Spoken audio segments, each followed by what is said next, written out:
Okay, Philip, maybe let's just take things back from the beginning. How you got started in baseball, when did you start playing?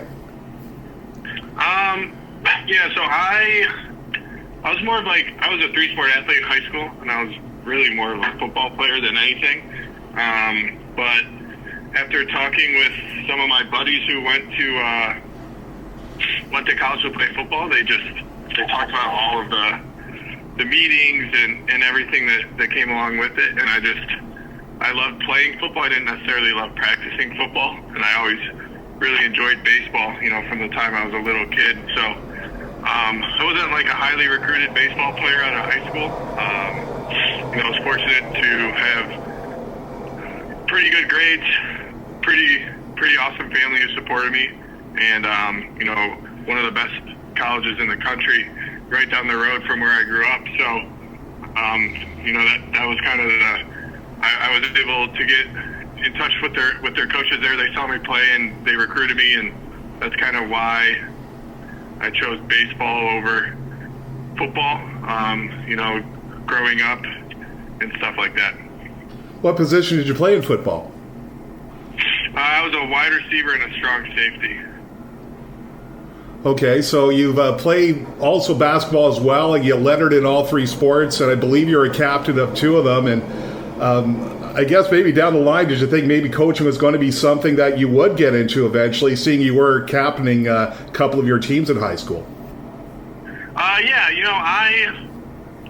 have still to this day, unbelievable relationship with my college baseball coach. I was the first guy that he ever recruited to Oberlin where I went, and he really kind of helped me, find my love for the game of baseball. And then actually, so when I graduated, and the Blue Jays called, I still didn't really know what I wanted to do in my life. I knew that I wanted to keep playing baseball. That's what I cared about the most.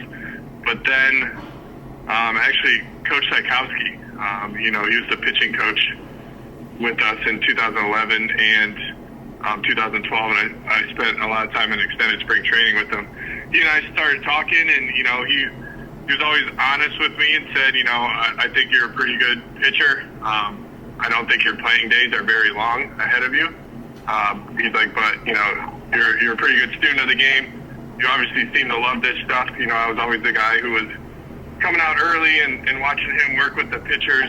Coming out early, watching the starting pitcher warm up while a lot of guys stayed in the clubhouse. So, he kind of talked to me about that all during my first year, and then during my second year, he would, when we were in extended spring training, he would have me come, even on days when I wasn't pitching, he would have me come and just kind of hang out, sit with the coaches, and start to, hear what they're talking about and see stuff, see the game from the other side.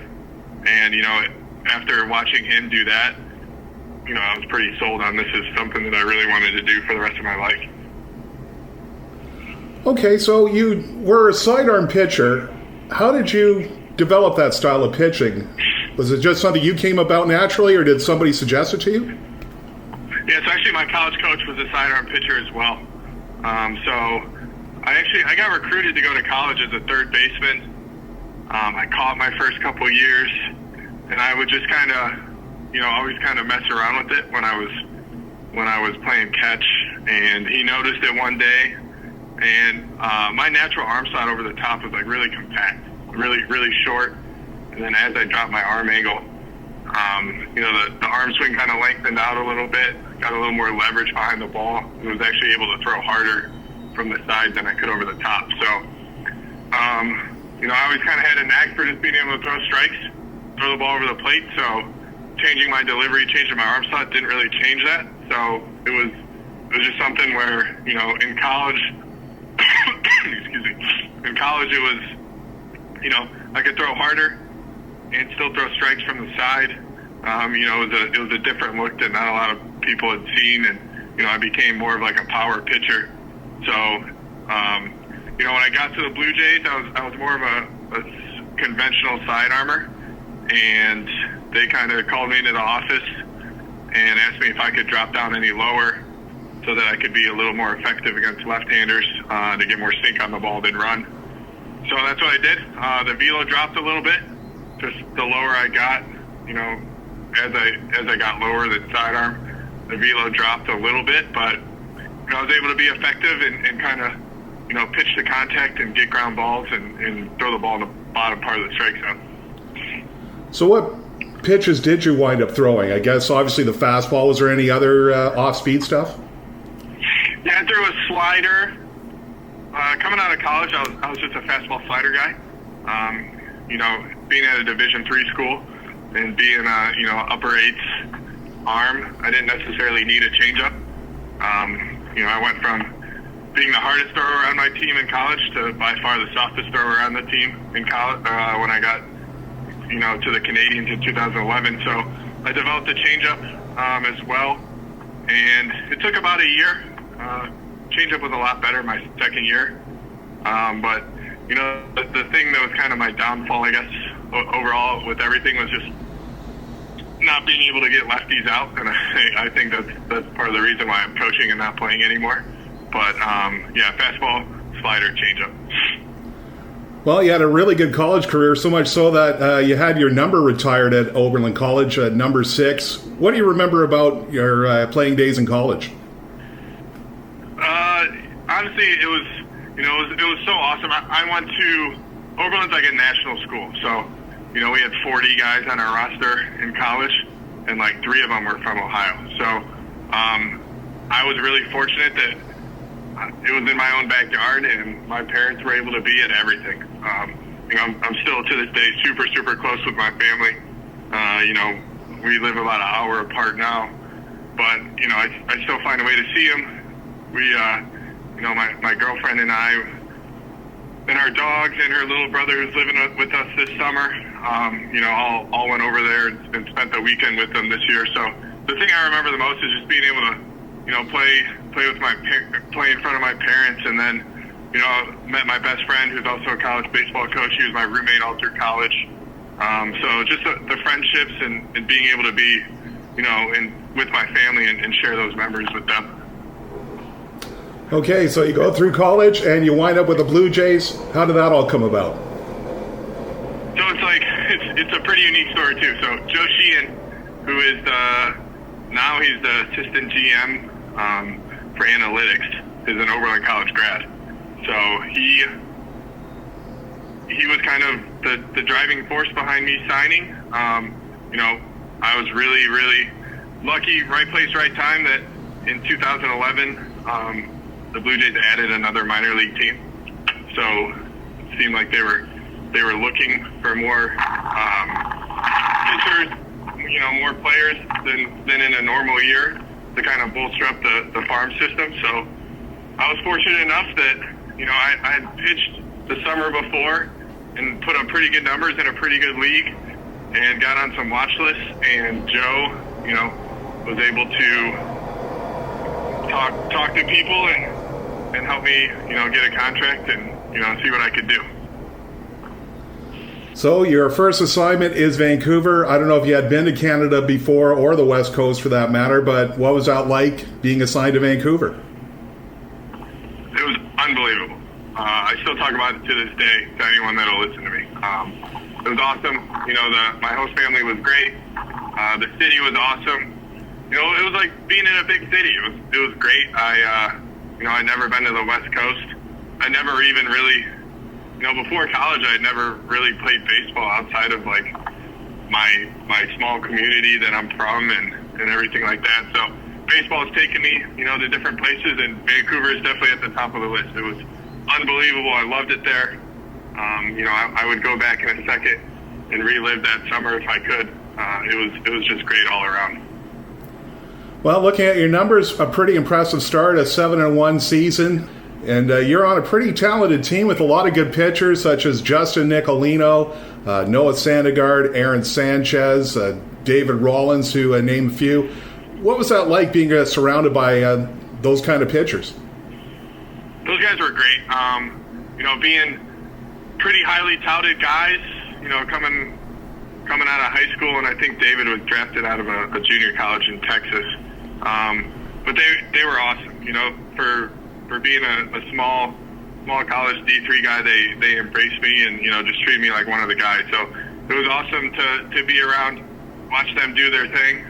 You know, definitely could tell that they were a lot more talented than I was, but, you know, it was great to, you know, to see those guys go out there and, you know, watch them pitch on TV and, you know, just have some memories of us goofing around in the clubhouse or, you know, sitting playing cards and on the bus, you know, on some of those long road trips. But it was a lot of fun to be around guys, and, you know, definitely very humbling too, you know, coming from a pretty good Division III league in Ohio and, you know, being one of the better arms in the area to really, you know, branch out and start to see what the talent of baseball really is like. You know, it was definitely pretty humbling. What was it like pitching on the mound at Nat Bailey Stadium with crowds that were getting bigger and bigger because the Blue Jays had just affiliated with Vancouver that very first season? What was that like pitching in front of fairly big crowds of, say, 5,000-6,000 a night? Oh, it was great. You know, it was one of those things where, you know, if you're stepping out on, you know, in a game, the crowd was always into it. You know, a lot of times you go to baseball games and it becomes like a social event. In Vancouver, you could definitely tell the people were having fun, but they were watching the game. So, you know, it was always easy to get the adrenaline pumping and get up for the game because you knew that the fans were kind of behind you and ready to watch you and hopefully, you know, come away with a win. Well, speaking of wins, you got a win in your very first professional appearance. Do you remember anything about that game? Yeah, I remember. So I remember, I think it was 3 innings. You know, I want to say I was perfect through 3 innings. You know, and the crowd was pretty awesome, but I remember just kind of going into the clubhouse after they took me out of the game and kind of taking a deep breath, exhaling, and just kind of saying like, okay, you know, I know that I can pitch at this level. I know that I can get people out. And I know it's time to go to work. So it was awesome to kind of just have that, I guess, you know, satisfaction that I knew that I was good enough to be there, you know, coming from a small school and you know, playing with watching guys who are high draft picks and all that stuff. But knowing that I had the talent to do that, it was definitely like relaxing, you know, to know that I kind of belonged and I was able to, you know, to just enjoy myself and go out there and try to win. Well, you're able to pull off some pretty good stretches, a lot of scoreless appearances along the way. What was the key to your success that season?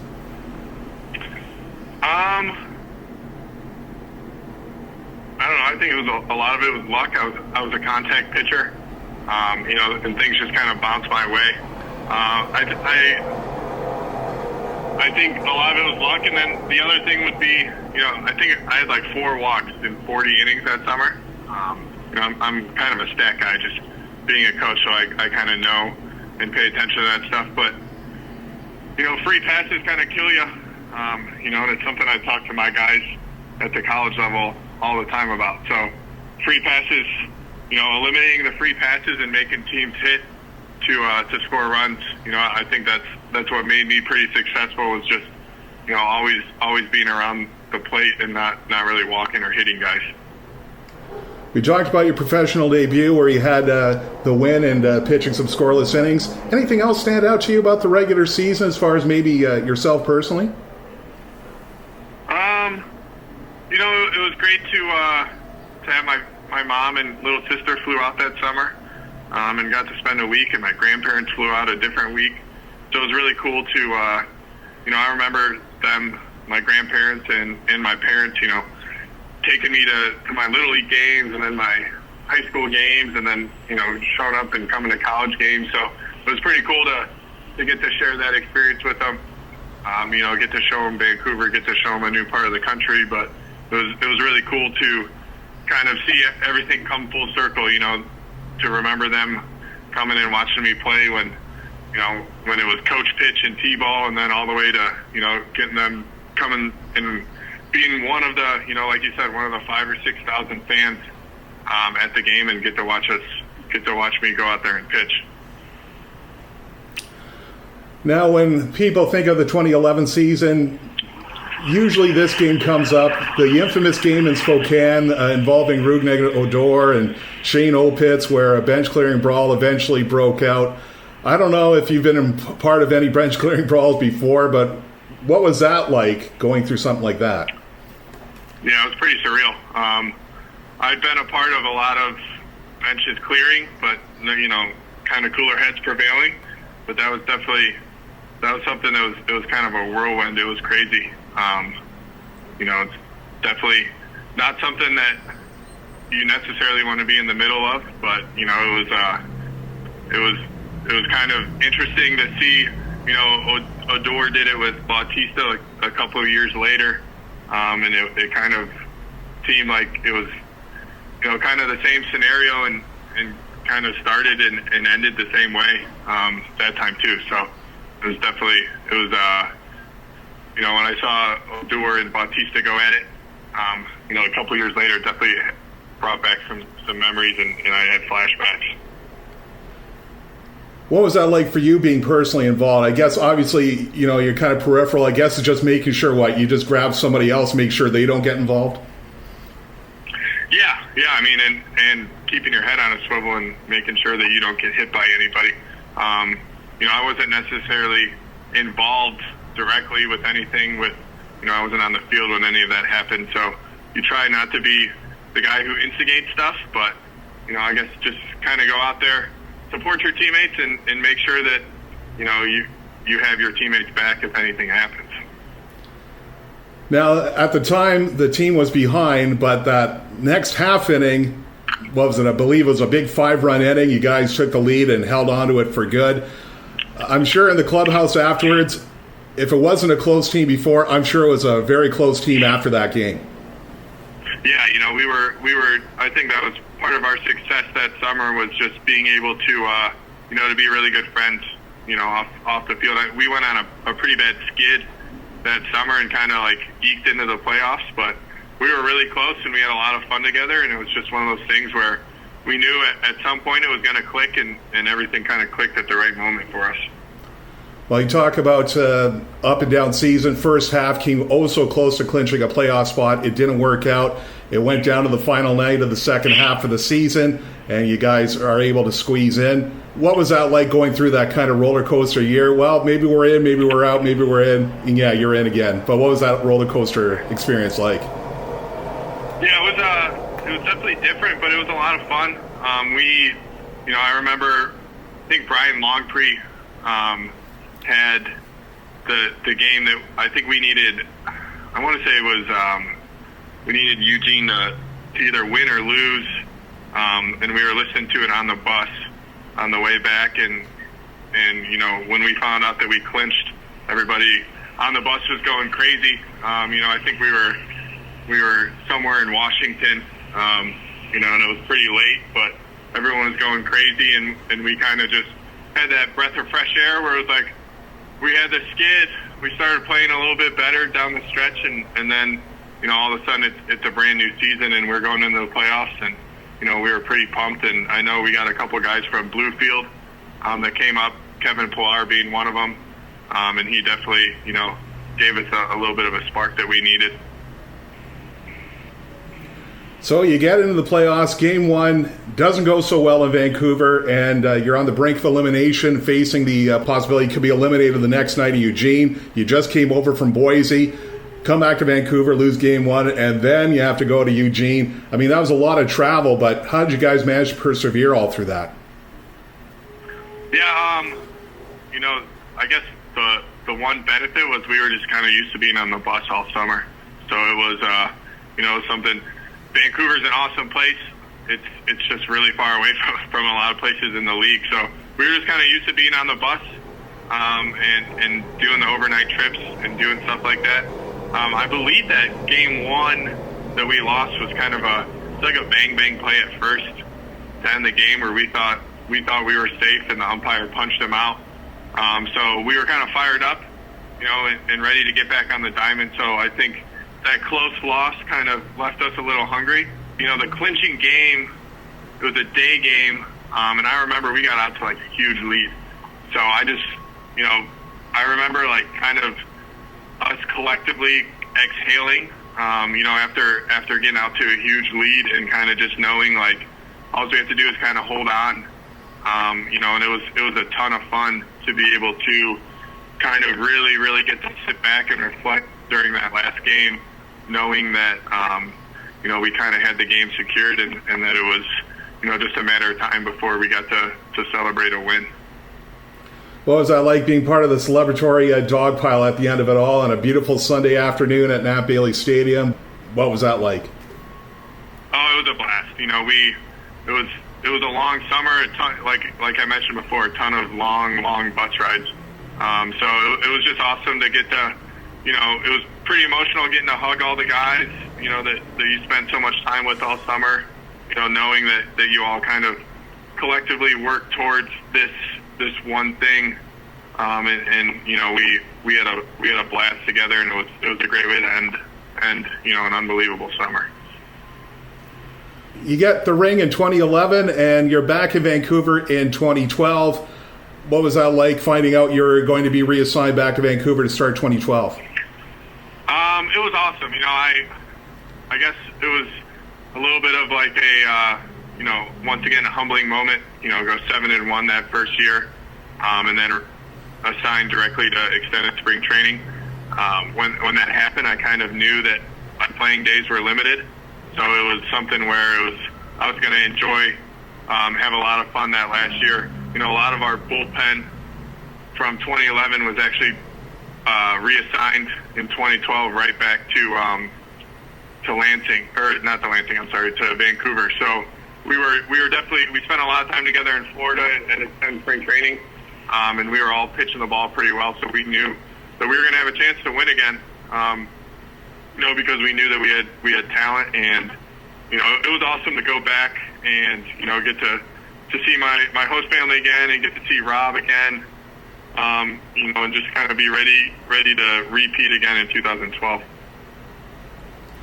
Well, as it turns out, your stay in Vancouver wasn't too long. You got your first promotion to Lansing. How did you find out? I think we were in Everett, and I had pitched that night, and I think I gave up my first run of the year. I had been pitching the ball pretty well. Remember, I was facing a lefty and threw a fastball inside and actually threw it behind him, which was pretty uncharacteristic of me. So I didn't know what, I got called into the office, the coach's office, after the game, and I didn't know if I was going to get yelled at or if they were going to tell me, I needed to pitch better. But it was all compliments, and they told me, pack your stuff up. When we get back tonight, you're heading straight to I think I flew into Bowling Green, Kentucky. So it was a long day of travel ahead of me. To have the long bus ride back and then straight to the airport and get on hop on a plane and have a couple connecting flights and end up in Bowling Green that next night. What stands out to you when you look back in your time in Lansing? Obviously bigger stadiums, better competition, but what was that like? Anything that stands out to you? It was great to kind of be reunited with Sanchez and Nicolino, and Aaron Munoz was there, and Brian Longpree ended up coming back to Lansing and getting to meet a couple of the new guys. But it was definitely fun. Growing up in the Midwest and then getting to play in the Midwest League was awesome. I got to play Lake County Captains, which is an Indians affiliate, but probably only about 45 minutes from where I grew up. So getting to do that and having 50, 60 people in the stands for those games was definitely I would say a highlight of my playing career. Was getting to pitch in front of a lot of people, for the first time as a professional, and getting to do it, with my college head coach, who was really the only guy who recruited me out of high school, and getting to do that was definitely a highlight. Just to sidetrack for a second, I noticed in Vancouver you wore number 6, and that was the number you wore really throughout your playing days, and then you were bumped up to 46 in 2012. And I believe it was Clayton McCullough, the manager, who had number 6 in 2012. Did you think about, I don't know, trying to negotiate something with him, or did it really matter to you? So actually, they gave me 6 when I got reassigned in 2012, and Clayton came up to me the day of the first game and said, "I'm number 6." So he gave me number 46 and a nice pair of new shoes as retribution for it. So it wasn't, it wasn't anything that I could really do. But he was a great guy, and he helped me out a lot through extended spring training that year. So when the manager says something, that's what you do. So number 6 was special to me. But it's just a number. So it was great to get another number with 6 in it, and we just went from there.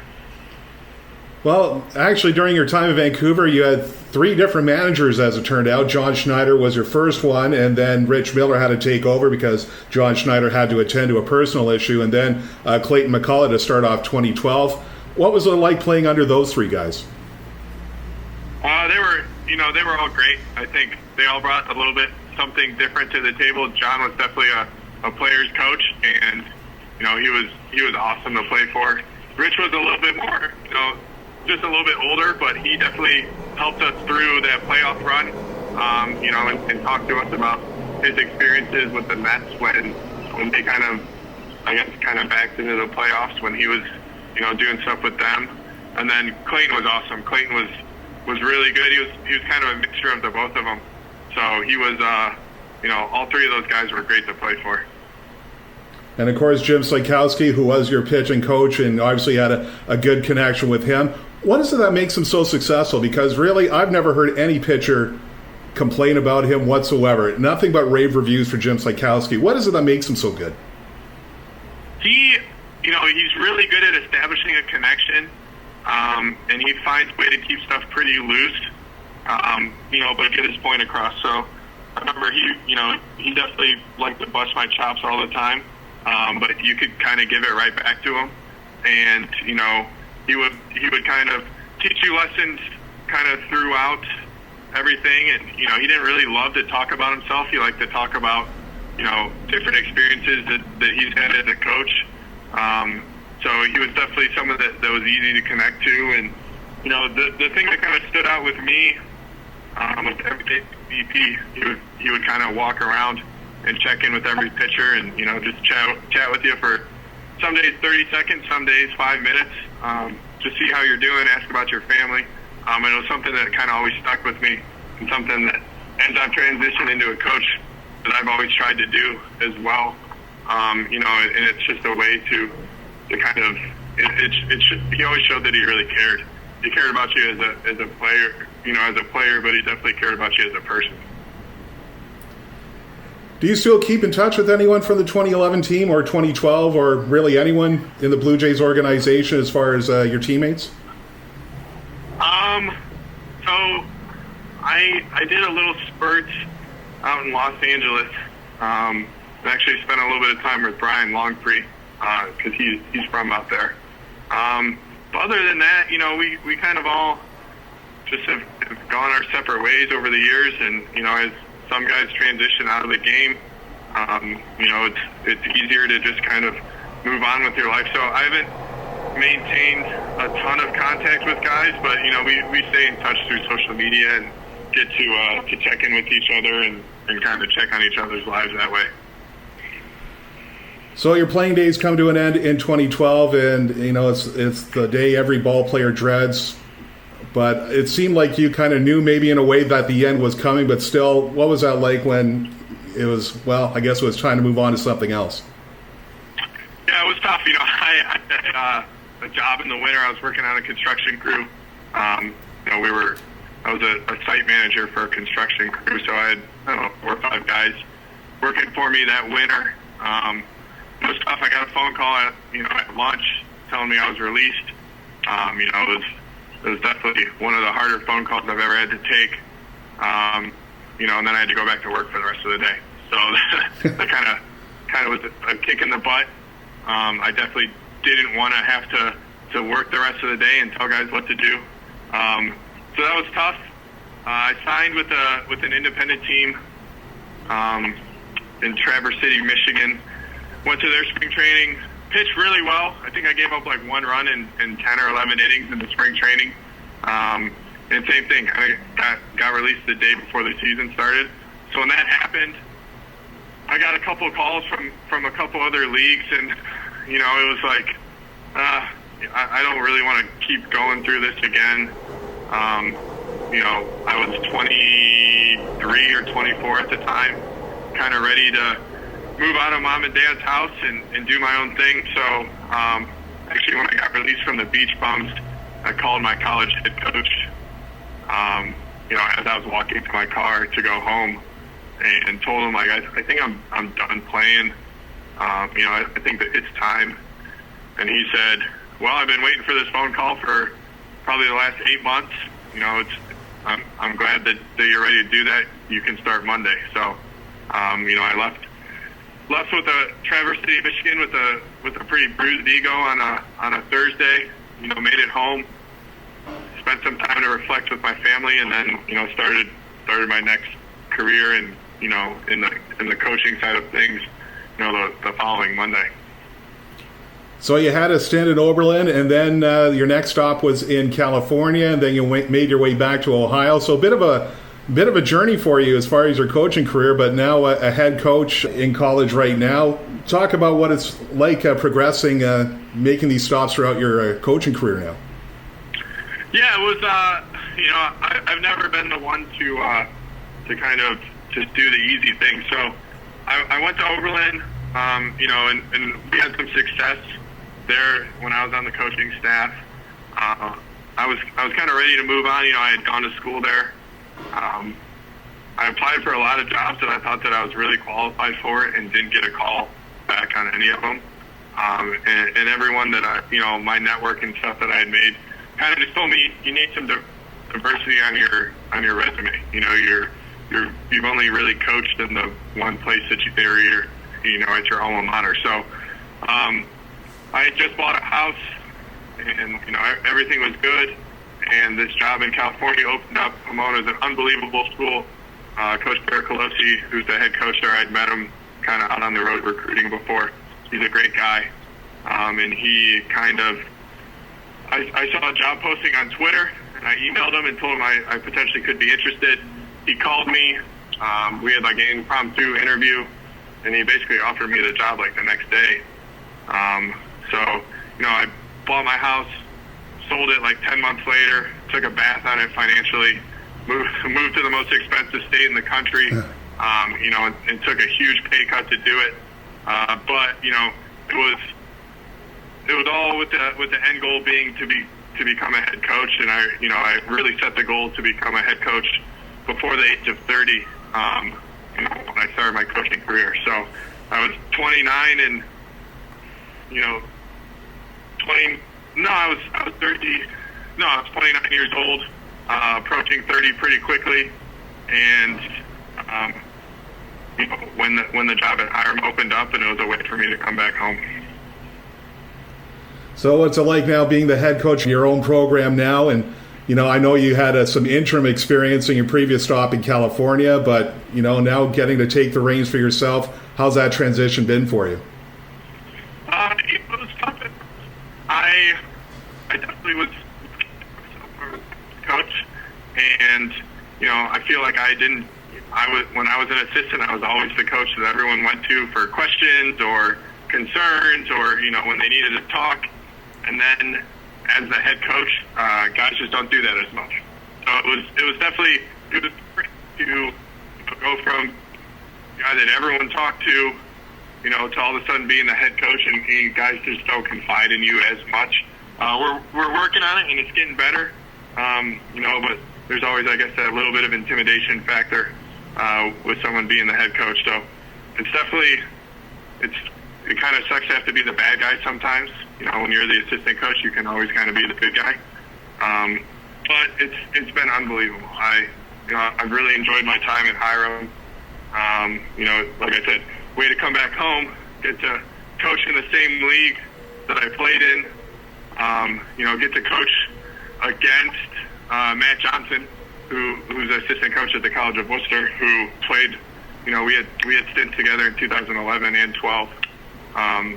Playing together in the Blue Jay system too. So it was definitely, it's pretty cool to see all that stuff come full circle. All right, bringing us to present day, of course, with the way the world is today, with the virus and all that, I guess, how are you keeping busy? Obviously, everything's on hold right now, but how have you been coping? It was really tough in the spring. I kind of, with my recruiting schedules and fundraising and all the stuff that comes with being a college head coach, I kind of really cram everything in, from like July to November. That way, in the spring, the only thing I really have to worry about is coaching my team. Obviously, when that got taken away, there was I didn't have anything to do. So tough, but Ohio's kind of been one of the leaders in the country of opening back up. So I help run a club ball organization. We have like 26 teams. So we've opened back up, and we're playing games, playing tournaments around in the area. So I coach a team in the summer. I help kind of put our kids into college, talking to other college coaches about scholarship money and stuff like that. So I definitely, right now I was just talking with my old college coach, Coach Abraham, which I'm busier right now than I have been in a long time, which is trying to coordinate everything, and fields get shut down, fields get opened, everything with this coronavirus stuff has been pretty crazy, but finding a way to get through it and finding a way to still be on the baseball field a couple times a week. All right, sounds good, Philip. Hey, thanks for your time. I know it took up quite a lot of it already, almost 40 minutes or so, but much appreciated, and all the best to you, sir, and thanks again. Yeah, thank you. This was fun. It was fun to kind of reminisce about all this stuff and get to talk about it again.